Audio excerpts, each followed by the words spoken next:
Bon, comme il y en a qui ont eu un peu de problème pour y arriver, j'avais réessayé avec une autre image. Je vais refaire un autre script avec une autre image.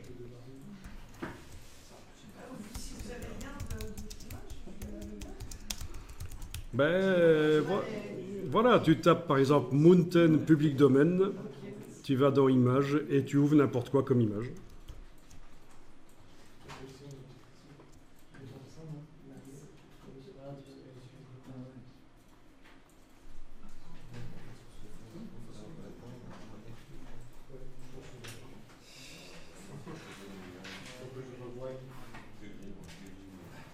Voilà. Donc je vais l'ouvrir dans Photoshop. Si ça va trop vite, vous le dites, parce que là, je ne vais pas réexpliquer une troisième fois.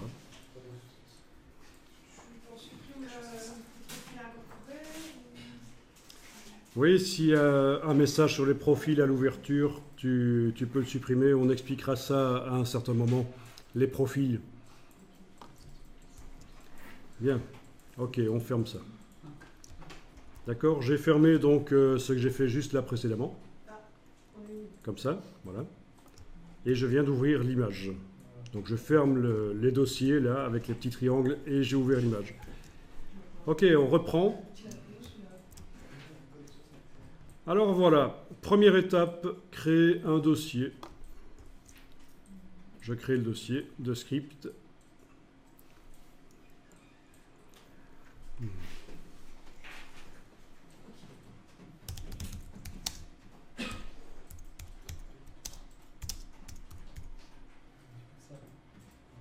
Voilà le dossier vide.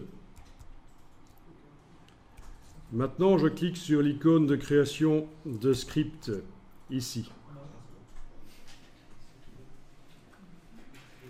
Et je vais l'appeler Netté par passe O. Ou un truc du style, quoi. Pour me souvenir de ce que c'est. Et je clique sur enregistrer. Donc ça enregistre.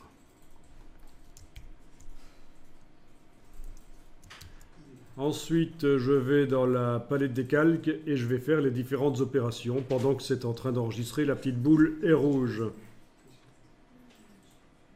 Donc les opérations. Clic droit à droite du nom. Convertir en objet dynamique.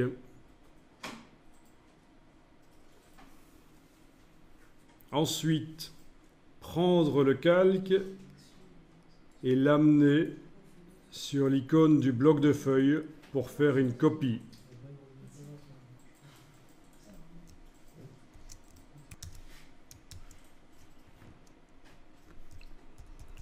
Bon, sur cet objet dynamique copie, je mets un filtre passe haut, menu filtre, divers, passe haut. OK.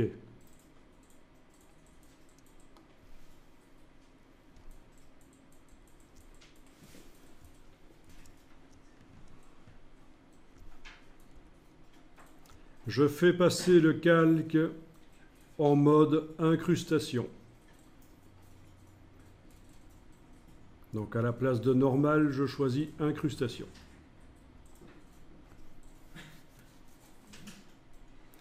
J'ajoute un masque de fusion sur le calque. Menu calque en haut de l'écran, masque de fusion, tout faire apparaître. Menu calque en haut de l'écran, masque de fusion, tout faire apparaître. Le voilà.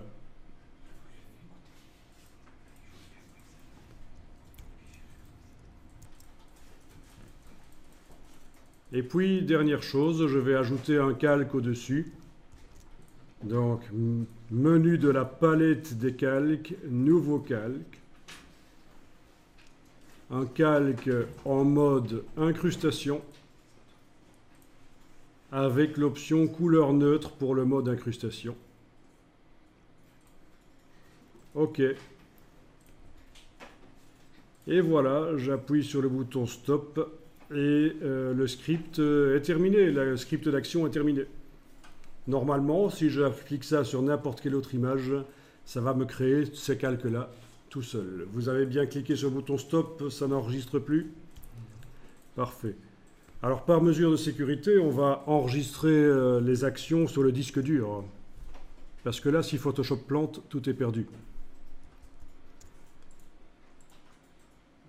Si on quitte Photoshop et qu'on le relance, ça va rester dans Photoshop. Mais là, on n'a pas quitté Photoshop et le relancer, donc s'il plante, tout est perdu. Donc on va enregistrer les actions.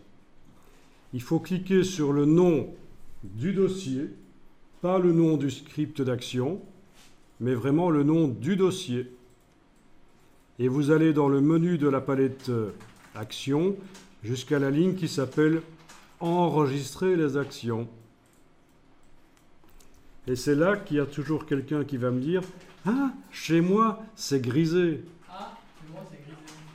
Parce que vous n'avez pas cliqué sur le dossier du script d'action. Vous avez cliqué sur le nom du script, netté par passe haut, mais non, c'est le dossier qui doit être activé dans la palette des actions pour que la boîte enregistrer les actions soit disponible. Et alors voilà, ça va faire un fichier .atn.